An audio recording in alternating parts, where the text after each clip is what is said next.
Pak sopirnya tadi. Truk bermuatan alat berat ini melaju sendiri di kilometer 413B ruas jalan tol Batang, Semarang.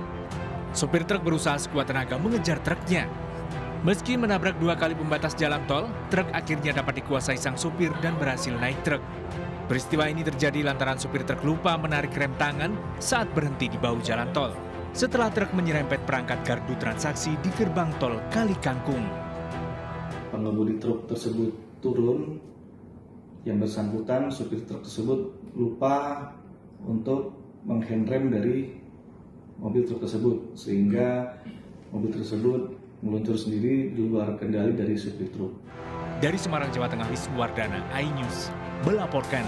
Ke informasi pertama, pemirsa, terkait dengan informasi mengenai kebakaran yang terjadi di Mampang, Jakarta Selatan. Kita saksikan informasinya.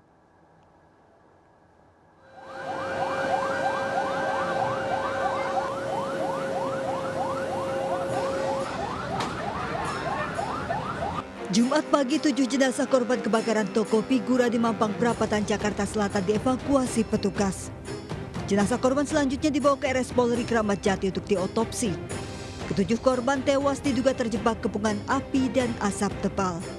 Di antara 7 korban tewas terdapat 1 anak dan 1 balita.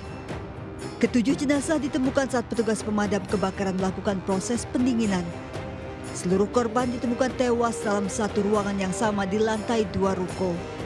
Selain untuk toko bingkai, ruko ini juga difungsikan sebagai tempat tinggal, sementara sejumlah korban terluka telah dilarikan ke sejumlah rumah sakit untuk mendapatkan perawatan. Ketika memadamkan api yang di basement itu, petugas pemadam kebakaran menyemprotkan air, kemudian basement agak terisi dengan air, api tidak mau mati, tetapi justru malah ikut naik berada di atas air. Kemungkinan ini karena ada cairan-cairan yang mengandung minyak sehingga tidak dapat menyatu dengan air. Sebelumnya kepanikan terlihat saat api berkobar melalap bangunan toko bingkai di ruko berlantai 4 di Jalan Mampang Perapatan Raya, Jakarta Selatan, Kamis malam. Sejumlah karyawan dibantu petugas berupaya mengeluarkan bingkai yang terpajang ke tempat yang lebih aman. Kebakaran diduga dari lantai 1 toko yang merupakan basement. Tadi kan saya karyawan sini, saya di sini saya kerja jaga parkiran. Terus tiba-tiba generator yang listrik tuh yang dari basement itu meledak. Nah tiba-tiba lukisan pada mental semua ke depan, otomatis. Nah karyawan yang di bawah tuh pada luka-luka, Mas. Imbas kebakaran dan evakuasi korban, arus lalu lintas di lokasi macet. Tim Liputan iNews melaporkan. Untuk mengetahui kondisi terkini di lokasi kebakaran di Mampang, Jakarta Selatan, kita akan bergabung dengan Syahreza Zanski. Syahreza, bagaimana proses pendinginan di lokasi? Apakah sudah selesai dan apakah sudah diketahui penyebab dari kebakaran yang terjadi? Baik Wiki dan juga pemirsa, memang untuk proses daripada pendinginan yang terjadi ataupun dilakukan di sebuah ruko di Mampang Perapatan, Jakarta Selatan ini hingga saat ini masih berlangsung, dan juga dari pantauan kami masih begitu terlihat kepulan api warna hitam yang begitu tipis dari yang merupakan hasil daripada pendinginan yang dilakukan oleh petugas pemadam kebakaran yang berjumlah ratusan personil dan dikerahkan juga 31 armada mobil guna mendorong adanya pendinginan yang terjadi untuk mengatasi kebakaran yang di tempat saya melaporkan saat ini. Namun untuk korban jiwa ini kami menerima informasi bahwasanya 7 orang dipastikan tewas dan sudah dilarikan ke rumah sakit Polri begitu, sementara untuk korban lukanya terdiri dari 5 orang, maksudnya di mana dilarikan 3 diantaranya dilarikan di rumah sakit Pertamina dan juga 2 diantaranya dilarikan di rumah sakit Mampang. Namun terkait penyebabnya untuk dugaan awal kami bisa konfirmasi bahwasannya dugaan awal terjadinya ledak api ini karena adanya ledakan di sebuah basement. Ledakan terjadi berasal dari kompresor sehingga ini membuat api cepat merembet ke gedung yang memiliki 4 lantai begitu. Dan berbicara mengenai dampak arus lalu lintas yang berada di sekitar sini juga untuk jalan Mampang Perapatan Raya arah Pejaten ini ditutup sementara pemirsa selama proses pemadaman masih berlangsung. Sementara itu Wiki. Baik Syahreza, kita doakan proses di sana dapat berjalan juga dengan lancar dan proses identifikasi dapat berjalan juga dengan lancar. Terima kasih, selamat bertugas kembali. Dan pemirsa, 6 jembatan di Lumajang, Jawa Timur ambruk diterjang dahsyatnya banjir lahar Gunung Semeru. Salah satu jembatan Limpas Gondoruso yang kini terputus total dan melumpuhkan akses jalan bagi ribuan warga di 2 kecamatan. Yang selatan. Seperti inilah kondisi jembatan Limpas Gondoruso di Kecamatan Pasirian, Lumajang yang terputus total akibat diterjang banjir lahar Gunung Semeru pada Kamis malam. Kerangka jembatan yang membentang di atas Kali Regoyo ini hanyut tersapu banjir, memutus akses jalan antara Kecamatan Pasirian dan Tempur Sari. Akibatnya warga harus menempuh jalur lebih jauh saat beraktivitas. Jalur lewat bawah Kajaran. Tahun kami belum tahu kondisinya. Jauh, Pasirian Welang itu 12 kilo. 12 kilo. Kalau 6 Jembatan putus. Gondoruso jembatan sudah putus. Jembatan Limpas Gondoruso di Pasirian, Lumajang diterjang banjir lahar Semeru pada Kamis malam. Ratusan warga yang bermukim di sejumlah desa dekat jalur aliran lahar mengungsi ke lokasi aman. Banjir lahar Semeru terjadi usai puncak gunung diguyur hujan deras selama lebih dari 5 jam. Selain jembatan Limpas Gondoruso, ada 5 jembatan lain yang hancur diterjang dahsyatnya banjir lahar Gunung Semeru. Dari Lumajang, Jawa Timur, Yayan Nugroho, iNews melaporkan. Pemirsa, penutupan Bandara Samratulangi Manado pasca erupsi Gunung Ruang menyebabkan penumpukan penumpang di Sultan Hasanuddin, Makassar. Ratusan penumpang memenuhi loket bandara karena dibatalkannya sejumlah penerbangan menuju Bandara Samratulangi. Ratusan penumpang tujuan Manado, Sulawesi Utara terlihat antre di loket maskapai Bandara Sultan Hasanuddin, Makassar, Sulawesi Selatan. Mereka mengurus perubahan jadwal penerbangan dan refund atau pengembalian uang tiket karena Bandara Samratulangi di Manado ditutup pasca erupsi Gunung Ruang yang mengganggu keselamatan penerbangan. 3 jadwal penerbangan dari Jakarta dan Kunming, Cina, tujuan Bandara Samratulangi terpaksa dialihkan ke Bandara Sultan Hasanuddin. 5 penerbangan yang dibatalkan diantaranya yaitu 2 penerbangan rute Bandara Sultan Hasanuddin Makassar menuju Bandara Samratulangi Manado, 3 penerbangan rute sebaliknya, dan 3 penerbangan yang dialihkan ke Makassar dari Jakarta dan Kunming yang seharusnya menuju Bandara Samratulangi Manado. Status Gunung Ruang di Kepulauan Siau Tagulandang Biaro naik dari level 3 siaga menjadi level 4 awas karena erupsi pada hari Rabu lalu yang menyemburkan material vulkanis setinggi 2.500 meter dari puncak. Dari Makassar, Sulawesi Selatan, Wahyu Ruslan, iNews melaporkan. Sebuah mobil ambulans puskesmas di Tulungagung, Jawa Timur terguling. Sopir ambulans diduga mengantuk, oleng, menabrak tiang listrik dan bocah pengendara sepeda.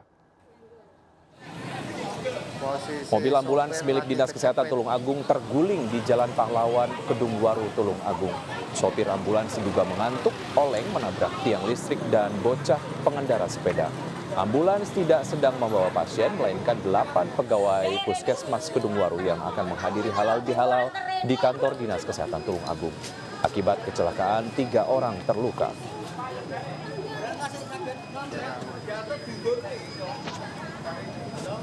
Seminggu pasca Lebaran, harga pangan di sejumlah daerah termasuk Jakarta masih mahal. Salah satu penyebabnya adalah akibat menipisnya stok dari pemasok sejak bulan puasa.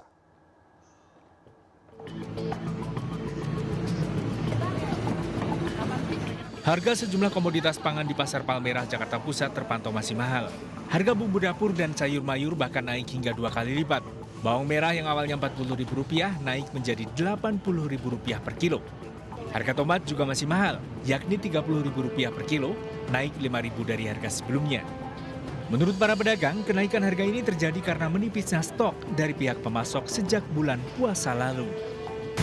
Awalnya ya kayak ini naik turun aja tuh 25, 30, ntar turun lagi gitu.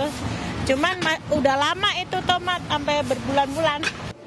Sementara daging sapi masih bertahan di harga Rp140.000 per kilogram, naik dari harga sebelumnya Rp100.000 per kilogram.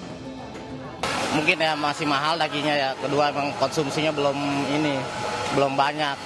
Orang belum pada balik dari kampung gitu. Jadi belum normal yang pedagang olahan daging itu.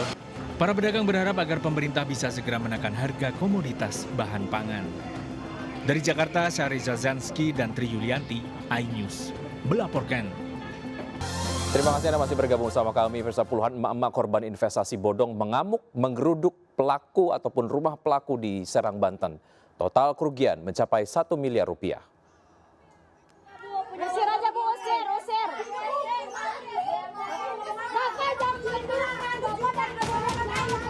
Puluhan ibu emosi dan mengamuk saat menggeruduk rumah terduga pelaku investasi bodong di Taman Mutiara Indah Trondol, Serang, Banten. 30 warga mengaku tertipu setelah pelaku menjanjikan keuntungan 40%, namun sejak Januari 2024 modal serta keuntungan tak kunjung diberikan hingga total kerugian 1 miliar rupiah. Korban pun melapor ke Polda Banten. Tarik aja, tertarik dengan keuntungan yang lebih besar dari yang lain.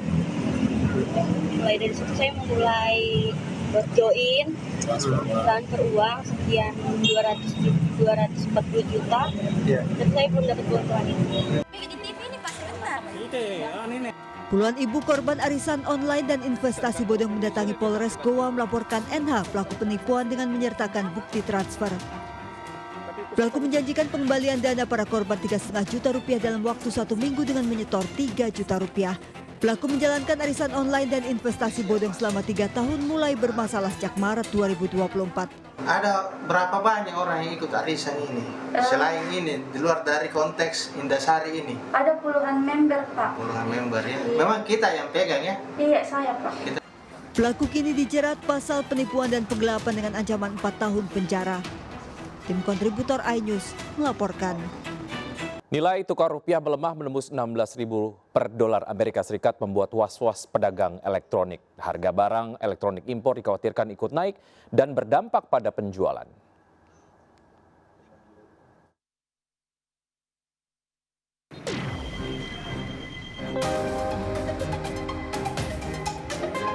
Pelemahan nilai tukar rupiah terhadap dolar Amerika mulai membuat was-was para pedagang elektronik di kawasan Kramat Jati, Jakarta Timur. Nilai tukar rupiah terus melemah dalam sepekan terakhir. Kurs referensi JISDOR Bank Indonesia per 18 April kemarin, rupiah melemah hingga 16.177 per dolar Amerika. Jika pelemahan terus berlanjut, kenaikan harga barang elektronik tak bisa terelakkan hingga berdampak pada penjualan para pedagang. Menariknya dolar, dagang kita jadi agak sepi ya sekarang, pasaran agak sepi. Terutama barang-barang yang kalau brand merek begini, dia harganya naik, tapi daya pembelinya juga mengurang. Nilai tukar rupiah terhadap dolar Amerika terus melemah seiring ketegangan di Timur Tengah antara Iran dan Israel. Bank Indonesia menegaskan akan terus melakukan intervensi demi menjaga stabilitas rupiah. Terjaga, kita terus melakukan intervensi baik di spot maupun di non-delivery forward, juga tentu saja koordinasi dengan pemerintah dengan fiskal bagaimana untuk menjaga stabilitas moneter dan stabilisasi. Tim Liputan iNews melaporkan. Ribuan warga Kebumen, Jawa Tengah nonton bareng aksi timnas U23 melawan Australia pada Piala Asia 2024. Euforia masyarakat meluap saat skuad Garuda menorehkan sejarah mengalahkan Australia. Ribuan warga Kebumen di alun-alun Pancasila nonton bareng grup A Piala Asia 2024 Indonesia versus Australia. Sorak-sorai penonton memeriahkan suasana saat Komang Teguh menyerangkan gol ke gawang Australia di akhir babak pertama. Sementara di babak kedua penonton dibuat tegang dengan serangan bertubi-tubi Australia ke gawang Indonesia. Namun hingga pertandingan berakhir Australia tidak berhasil menembus pertahanan anak buah Sinteyong. Kita kepada semua sudah berlangsung sesuai dengan diharapkan Sinteyong. Kita akan pertama tetap final.